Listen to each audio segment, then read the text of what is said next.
Hey guys, this is Carl from carlsapsy.com here with another tutorial. If you have any questions about my videos or anything in general, head to my website and you can message me via my Contact Me page.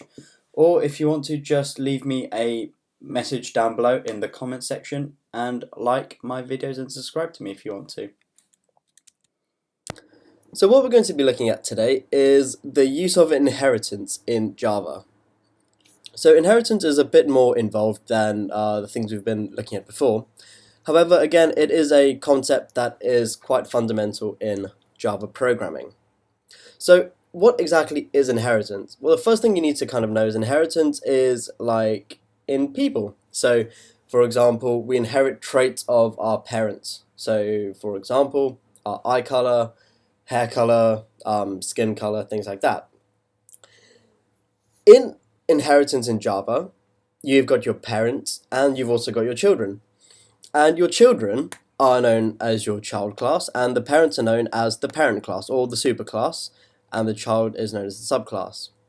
What this means is that when you use a child class of the parent class, all of the attributes, all of the methods, and all of the functions of the parent can be used in the child. So for example, let's say I had the method ability to talk in the parents, then the child will also be able to talk. So we can also invoke the method called talk within the child class. If you have got a method in the parent class and you write it out, and then you want to use the exact same method name in the child class, except you don't want to perform the same function, you want to perform a different block of code, then this is known as method overriding. And this is perfectly legal in Java programming. And I'll be showing you exactly how this is done through the application of the program I'm going to be making for you. The general syntax for this is you've got a child class that extends the parent class. By doing this, it allows us to use all of the methods and all the behaviors and all the functions of the parent class within the child class. If I were to invoke a constructor of the parent class in the child class, then I would use the super keyword. So I'd do super and then the argument that would be placed in it, so w, x, y, z for example, would look out in the child class for the constructor wxyz, which is located in the parent class. And then it will call upon that constructor. Again, this will be seen as I make my program. What you'll also notice is that even though I'm just writing a version of pseudocode, I guess you can call it, or just notes, I've put super to be the first line, and then I'm going to have a block of code underneath. So I'll have my block of code here, and then I'll finish off like that.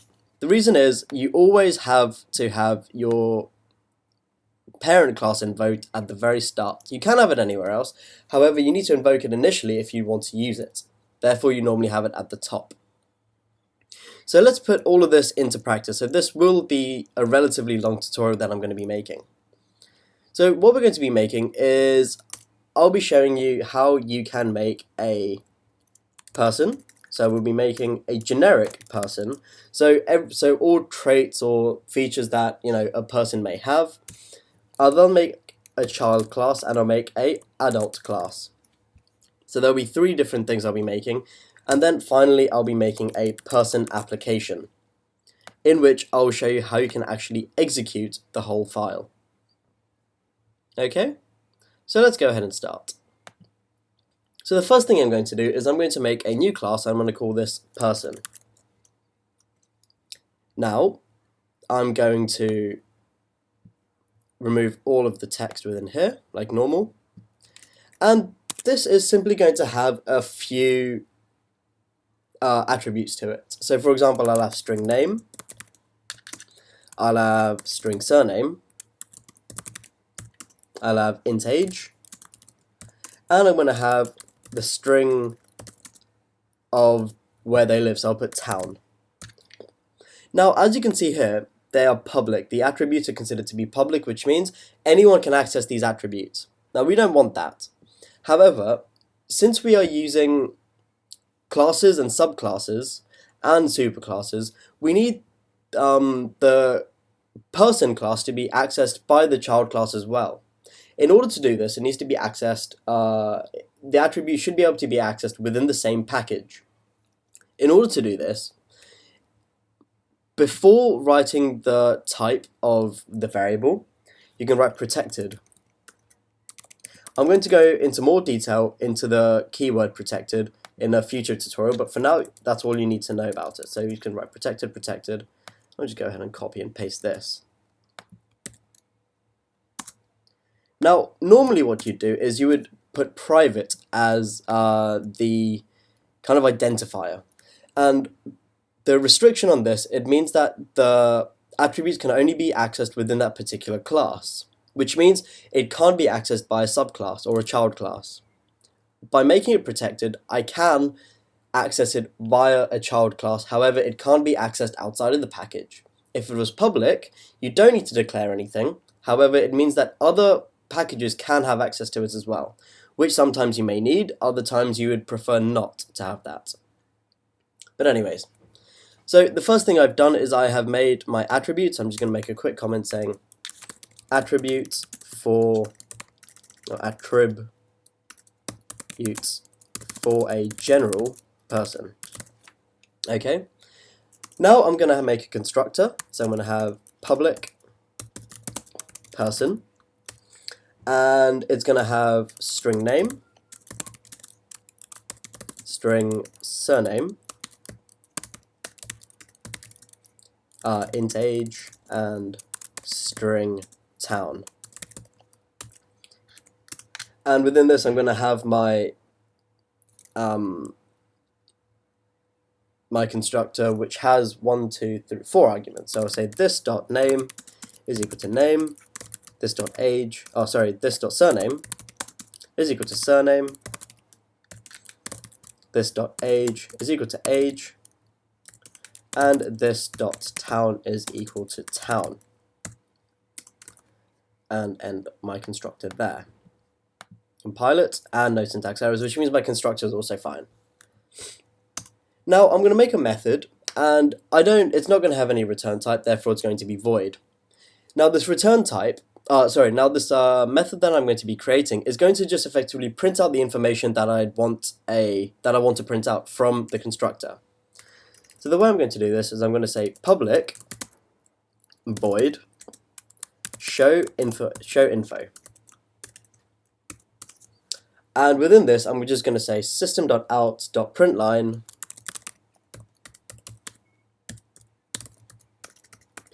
print line, and I'm going to have within the brackets name. I'll just quickly pause this and quickly write in all the other values. So I've got name, surname, age, and town, and I've closed this, closed the curly brace there, and I've closed the curly brace of the class. So now when I compile it, as you can see, it says no syntax errors, which means I've now created a parameterized constructor. So this is my parameterized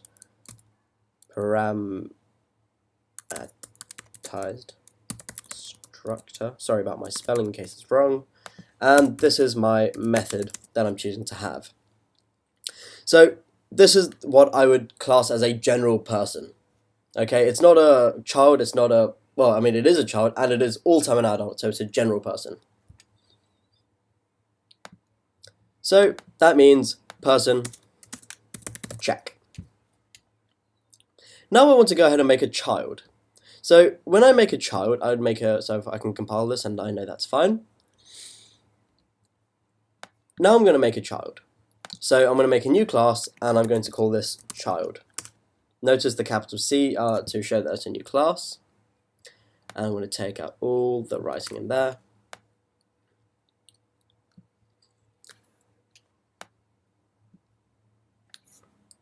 Within the child class, I wanted to use the attributes and the methods and everything via the person class. Now, in order to do this, as I showed you in the README file, it says that you have to use something called the keyword called extends. So what I'm going to do is I'm going to say public class child extends person. Okay, what this allows me to do is it allows me to use all of the attributes and all of the methods and everything that is within the person class. So my child class extends my person class, my general person. Within your child class, you can have your own form of attributes. You can have your own personal ones which can't be accessed by the person. So effectively saying child is a person, however a person is not necessarily a child. So it's a one-way street, it's a one-way system, not a two-way system. In order to do this, I'm going to say private, and a child will go to school, so I'll say string school, and I'll say private int year.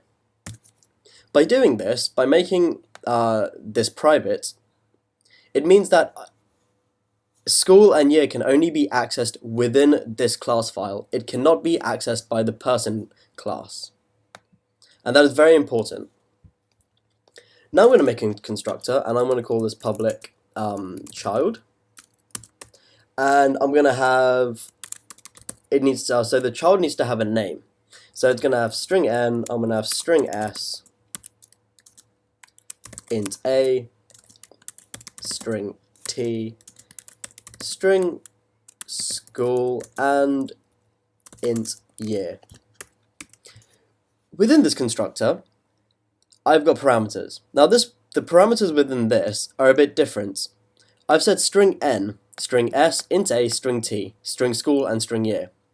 What n, s, a, and t are referring to, they are referring to this constructor here within my person class. So they're referring to the person constructor within the person class. However, I'm accessing it via my child class. Now, in order to allow the child class to access the parent class, or to use the parent constructor, I need to simply say super nsat and close that off. What this allows me to do is that it allows me to locate the super class, which is the parent class, and not just that, but it also allows me to locate the specific constructor in this order within the parent class. So it's going to look out for a constructor in my parent class which has got a string, an int, and a string in that specific order. Now I could have obviously called the argument something completely different, or the parameters, I could have called them, PQRS. As long as they're in that same form with the same types, it's perfectly legal to have. In order to access them, like I said, I'm going to be using the super keyword, which calls upon, or it invokes, the super class, which in this case is called person. Now I'm going to have my other specific attributes which relate back only to the child class. I'm going to say this.school is equal to school, and this.year is equal to year. And I'm going to close my constructor off and compile this, and there are no syntax errors, which means my constructor works, which means that it's correctly calling upon the constructor in the parent class. If I were to, let's say, take out one of the values, and I just had NSA, then it would say constructor person in class person cannot be applied to the given types, because this is trying to look out for the super class, which is in person, but it's trying to look out for a constructor which has only got 3 parameters, or 3 arguments, which I do not have. If I did have one, so if I just had one which was of name, surname, and age, then yes, that would be perfectly acceptable and that would work. But since I don't, then this no longer works.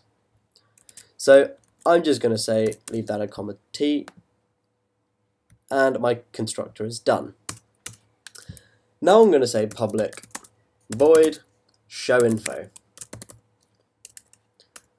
What's going to happen here is this is where method overriding comes into place. In my person class, I have got a public void show info method, and in my child class, I've got the same method of the same return type of the same name with the same amount of parameters, i.e. none. What I'm going to do now is I'm going to type in super.showInfo. What this does is I'm calling upon the super class, which is person. I'm using the dot notation to say I want to access a particular attribute or method, which in this case is a method, and I want to access the method showInfo within person. Okay, so what this would look like is this here. So I'm accessing this method within the child class. Okay, so if I go back into my child class, and then I can say system.out.println school and system.out.println year. So what this will do is it's accessing all the information that I want to print out from my parent class, which is person, as well as it's going to print out the school I'm at, or the school the child is at, and the year that the child is in. Okay, and closing that off, and this should compile correctly. Okay, so if I go back into my README file, child class is now done. I'm going to do something very similar to make a parent class. So, as you could see here, an adult class. So now we're going to make an adult class. So I'm going to type in new class, and I'm going to say adult. Okay, so adult is here, child is here. And I'm going to take out all of this, and okay. In my adult class, I'm going to be doing the exact same thing because I'm just making another subtype of the parent class, which is called person. So in order to access all the methods and all the attributes and everything, I'm going to simply say adult, and I'm going to say extends person.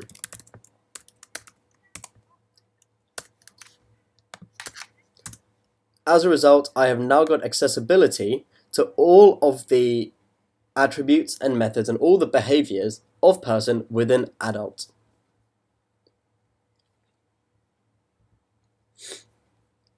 I'm now going to make a attribute, and this is again going to be private, so it can only be accessed within the class of adult, and this one's going to be string job. So it's just going to kind of say, you know, what job does an adult have, or what job does this specific adult have. And I'm going to make a constructor, so public adult, and adult again is going to have a string name, so string n, string surname, int age, string town, and then my string job, which we have just created now. So again, I'm going to call upon the super type to call upon the super class, which is the parent, which is the person class. Okay, so I'm going to say nsat, and then I'm going to say this dot job is equal to job, and end my constructor there. So I'm calling upon all of the I'm calling upon the 4 argument constructor within the person class by using the super keyword. I'm then using the this keyword in order to create my constructor to include the job title that the person has, or in this case the adult has. So therefore I'm going to have a public void show info again, show info, and for this I'm going to have the same kind of thing that I had for my child class. So again, this is another form of method overriding, which I did in the child class. So I'm just going to go ahead and copy the same things that were in there. So just one sec. So if I go to my child, oh no, sorry, I'm not going to do that. I'm going to type in super.showInfo. So that way I can access everything within I can access the method called showInfo within from my person class, and I'm going to be using that within the adult class, and I'm overriding it so I can add my own information in now. Okay, by doing this, it will not affect at all the parent class, which is the person class. So I'm going to say system.out.println, and I'm going to say job, because that's my new addition. So it's going to have everything, so it'll have the name, the surname, the age, the town, and in this case, the job that the person has. Obviously, it won't include school, and it can't include the year they're in, because, well, apart from them being adults, I've not included any attributes called year or school, and I made sure that school and year in my child class called child, I made sure that they're private, which means they can only be accessed within the child class. As a result, the child cannot access the private string job either. So I'm going to go ahead and close this scope and compile it. Okay, cool. So my adult class is compiled correctly, so that's completely fine. So I can exit out of this. And as you can see, there are two arrows pointing to the person, which means they are both extending the person class. So if I go back onto my README file, now this bit's also done. The final bit I need to do is make my person app. So I'm going to click on new class, and this is my person app. And I'm going to stick this down here. Now my person app is going to kind of link together the person, the general person, the adult, and the child. So I'm going to have my main method. So I'm going to say public static void main string array args, and open my curly braces. And within here, I'm going to go ahead and create a child and an adult, and they're going to be of type person. So they're referring to the object person that I'm going to be using. So I'm going to say person, child, and adult. Okay, and I'm going to say child is going to be equal to new child, and it's going to have the following arguments. So as you could see in the child class, what we saw was it had a name, it had a surname, an age, a town, a school, and a year. So this would be shown as, so the name would be, don't know, let's just call it my name, so Carl, my last name, Saptashi, my age, 20, my town, I'll just put Essex for now. The school was, I'll just call it SJP. And, you know, I'm at first year uni, so let's call it year 14. And end that. And now if I want to view the information, so I can say child.showInfo. Okay, and this will compile correctly. What I've done, I've instantiated a new child, and I've just called it child. So I mean, I could have called this anything I wanted. Yeah, I could have called this anything I wanted. If I was doing that, then I would have called this obviously Carl here. So I would have said Carl is equal to new child. So I'm saying that I've got a name, I've got a surname, my age, where I'm from, school I went to, and you know, what year I'm in. And then I want to show the information. So I'm just going to do system.out.println. Now I'm going to make an adult. So I'm going to call this adult is equal to new adult.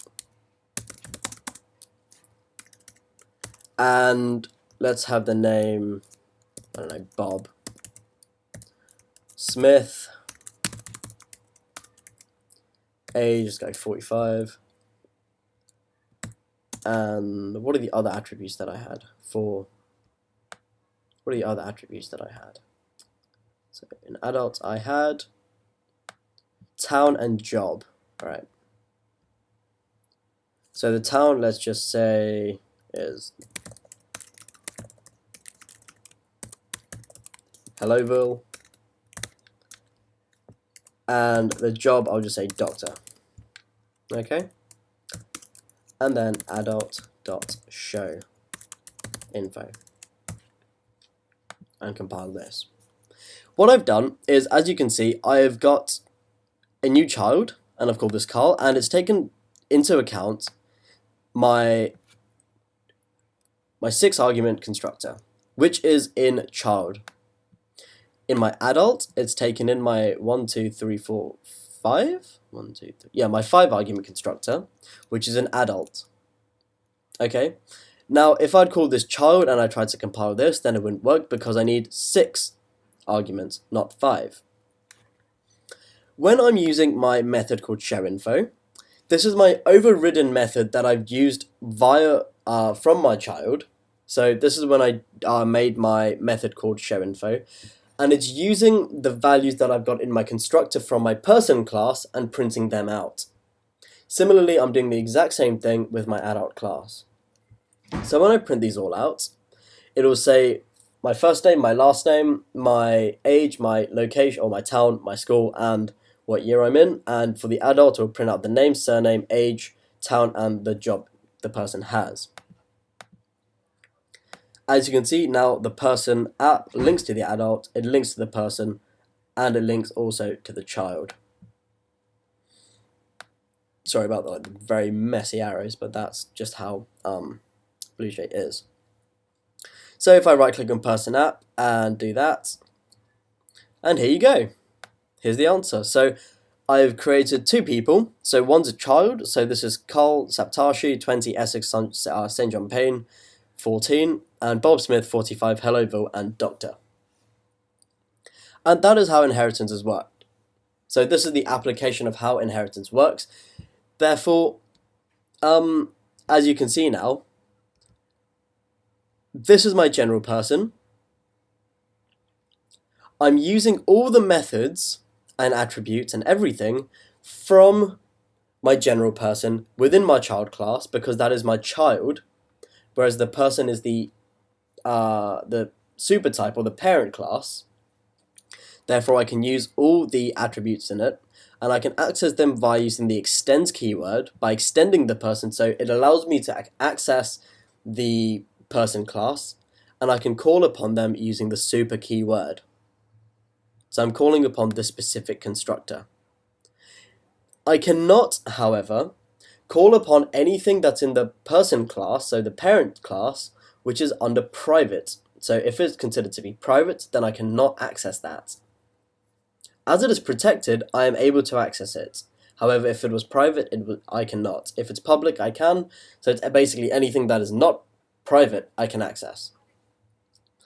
Okay, and then I've got my showInfo method, which is overriding my showInfo method in my parent class. I'm doing the same thing for my adult. So I'm using the 4-argument constructor from my parent class, as well as my own private attributes, and then I'm using my overriding showInfo method, which uses the showInfo method from the parent class, which is my person class, as well as printing out, the job that I've assigned to him, or her, or him in this case. So that's really about it. So over here, I can now say that is now done. So there you have it. That is how inheritance works. Now, obviously, it's not a easy thing to initially grasp. I mean, it took me quite a bit of time until I fully grasped how to use it. But now I can say I'm fairly confident and I can make a video on how to do it. Obviously, if you'd like to then kind of, think about other programs you could make which kind of takes into account a general something and then more specifically. So you can have, for example, if you go to a university, you would have a person or a type of, you'd have a student. Then you can have a postgraduate student. You can make a class for postgraduate students, undergraduate students, master students, or which are postgraduates. or PhDs, researchers, lecturers, etc. But at the end of the day, all of the people at the university are still a type of student, or no, they're still a type of person. So I am able to therefore use the child classes and then use all the attributes from my person class, assuming I have my parent class to be called person. If it was obviously students, then you can't use lecturers or researchers or whatever because they're not students. But anyways, if you do have any other questions, then feel free to leave a message down below or send me an email on my website. Otherwise, thank you very much for watching. This is Carl from carlsapti.com.